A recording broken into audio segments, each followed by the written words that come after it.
आपने कनाडा का मुझे बताया कि दो तरह के प्रोफेशनल्स का ज्यादा चल रहा है जी सिलसिला, जी और अगर कोई बिजनेस वीजा लेना चाहे जिसमें दो अगेन कैटेगरीज आ जाती जी। हैं, एक वो जो नए इन्वेस्टर्स हैं। लोग हाँ शुरू करना चाहते हैं और एक वो जो इन्वेस्टर्स हैं, जी। तो इन दोनों में फर्क किस तरह से होता है? देखिए, इन्वेस्टर्स के तो प्रोग्राम हैं मुख्तलिफ जगह पर, जैसे कैरिबियन कंट्रीज का मैंने कहा, कनाडा में भी है, क्यूबेक करता है प्रोग्राम, उसकी तादाद, लेकिन उसका अमाउंट बहुत बड़ा है।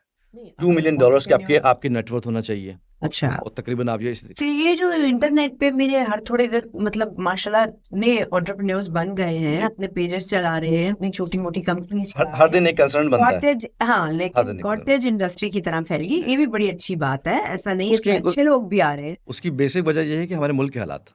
नहीं, तो जो ऑनलाइन बिजनेसेस हैं वो भी अप्लाई कर सकते हैं इसमें? कोई भी कर सकता है, एज लॉन्ग एज आप प्रूव कर सकते हैं। आपके पास डॉक्यूमेंट्स होना चाहिए ना किसी बात को प्रूव करने के लिए। ठीक है। अगर आपके पास डॉक्यूमेंट्स हैं, आप प्रूव कर सकते हैं, आपकी नेटवर्थ है, बिजनेस एक्सपीरियंस है, तो दो तरीके से ही होगा ना, या तो आप एंटरप्रेन्योर होंगे, बिजनेस एक्सपीरियंस होगा आपके पास। कनाडा में कर रहे हैं आप, हर हर कंट्री का उसके प्रोग्राम का एक अलग क्राइटेरिया होता है। अच्छा, मैं प्रिसाइजली कनाडा के लिए पूछ रही हूँ आपसे कि अगर कोई एंटरप्रेन्योर है और वो अप्लाई करना चाहता है, तो उसके पास कितने साल का एक्सपीरियंस हो या उसकी वर्थ क्या होनी चाहिए? वो आपका मिनिमम भी 1 से 3 साल भी काम कर जाता है, अगर आप पे आप वो कर रहे हैं। अच्छा, कनाडा ने एक एक ये भी फैसिलिटी दी हुई है कि अगर आप एंटरप्रेन्योर नहीं भी हैं, फॉर एग्जांपल, आप एंटरप्रेन्योर कैटेगरी में अप्लाई कर सकते हैं, as long as you are serving as a senior manager.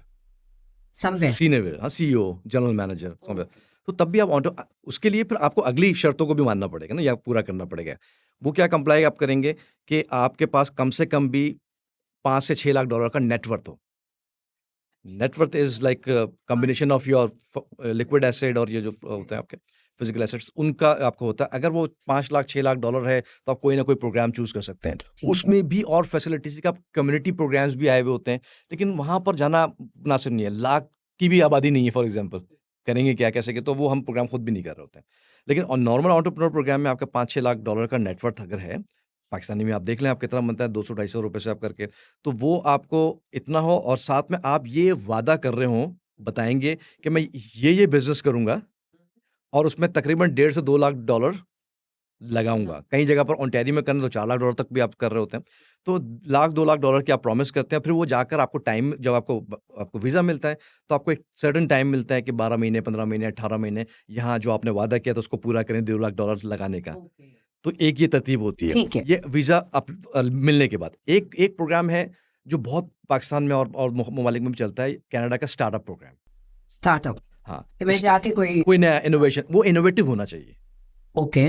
और वो स्केलेबल होना चाहिए, कि वो Sellable। स्केलेबल स्केल कर सकता है कि नहीं। अगर वो स्केलेबल नहीं है, कोई आप प्रोग्राम बना रहे हैं और वो आप 2 ही बंदे बैठ के काम करते हैं, वो स्केल ही नहीं कर रहा, आगे बढ़ ही नहीं रहा।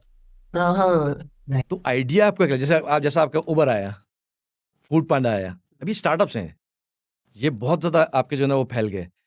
तो आपको ऐसा बिजनेस करना, वो क्योंकि उसको गवर्नमेंट जो है वो एंडोर्स करती है, उन्होंने अपना बॉडीज बनाई हुई, लाइक जो होते हैं कैपिटल वेंचर्स होते हैं, जो आपको फंड्स देते हैं। जैसे आपने शार्क टैंक देखा होगा, राइट। शार्क टैंक अमेरिका भी, इंडिया में भी होता है। तो वो क्या करते हैं, वो जो बैठे हुए हैं, वो basically kind of angel investors कह लें उनको, कैपिटल वेंचर का कंपनीज कह लें, और इंक्यूबेटर्स भी होते हैं। ये तीन वो लोग हैं जो आपके प्रोग्राम को सुनते हैं, स्टार्टअप को सुनते हैं, जब आप पिच करेंगे उनको। तो जब वो पिच करेंगे तो उनको लगेगा कि हाँ, ये एक वर्केबल आइडिया है, ये स्केलेबल आइडिया है, ये काम बहुत हमारे मुल्क को फायदा होगा ना, कनाडा को। ओके। तो आपका इंडोर्समेंट आपको देते हैं, उसको आपको फिर परमानेंसी मिल जाती फिर है। वो जो गवर्नमेंट है वो एज एन इन्वेस्टर। हाँ, वो जो जो बॉडीज हैं, वो आपको इन्वेस्टर आपसे इक्विटी ले लेंगे, ठीक। जैसे लेते हैं शार्क टैंक के अंदर, वो आपसे इक्विटी लेकर तय कर लेंगे। कोई भी चीज़ जो है ना वो इन प्रिंसिपल तय होगी, और उसके अगेंस्ट में आपको इंडोर्समेंट लेटर मिलेगा, which is required to apply for Canadian